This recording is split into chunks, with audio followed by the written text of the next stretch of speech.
हरे कृष्णा। श्रीमद् भागवत गीता अध्याय 11 विराट रूप श्लोक संख्या 38।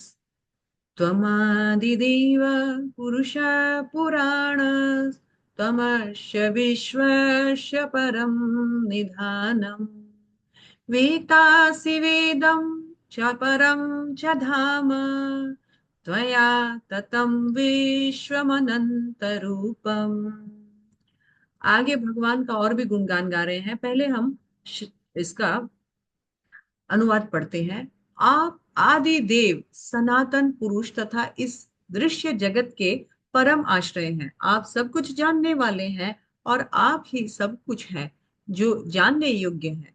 आप भौतिक गुणों से परे परम आश्रय हैं। हे अनंत रूप, यह संपूर्ण दृश्य जगत आपसे ही व्याप्त है। आगे और सुंदर सुंदर शब्दों से भगवान को गुणगान गा रहे हैं अर्जुन महात्मा। उन्होंने भगवान को आदि देव कहा, यानी समस्त देवताओं के भी मूल। सारे देवता इनसे प्रकट हुए हैं। ये प्रथम देव, यानी ये सबके ऊपर है, परम ईश्वर है, सबके कंट्रोलर।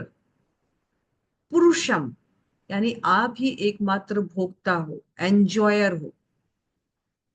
हम सब आपको एंजॉय देने के लिए जीव आत्मा के रूप में आपको एंजॉय देते हैं। पुराणम, आप सबसे ओल्डेस्ट हो। इस संसार में जब कुछ भी नहीं था तब आप थे, इस संसार में कुछ नहीं रहेगा तब आप रहोगे।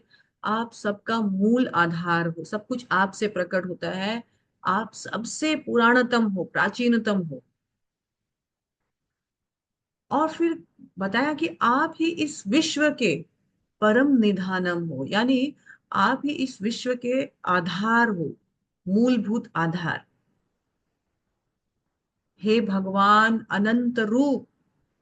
अनंत रूप मतलब भगवान के नाना रूप है और किसी भी रूप में भगवान कभी भी प्रकट हो सकते हैं। तो मैं आपको नमस्कार करता हूँ। अर्जुन यहाँ बहुत सुंदर गुणगान कर रहे हैं कि आप ही जानने योग्य हो। इस संसार में व्यक्ति बहुत कुछ जान सकता है, लेकिन यदि कोई आपको ही नहीं जानता है तो वो क्या ज्ञान हासिल किया। और वास्तव में सारे वेदों में, सारे संतों ने, सारे मुनियों ने आपको ही जानने की वस्तु बताया है। इस संसार में अगर कुछ जानना है या जानने योग्य है तो वो है परमेश्वर के बारे में जानना। हरे कृष्णा।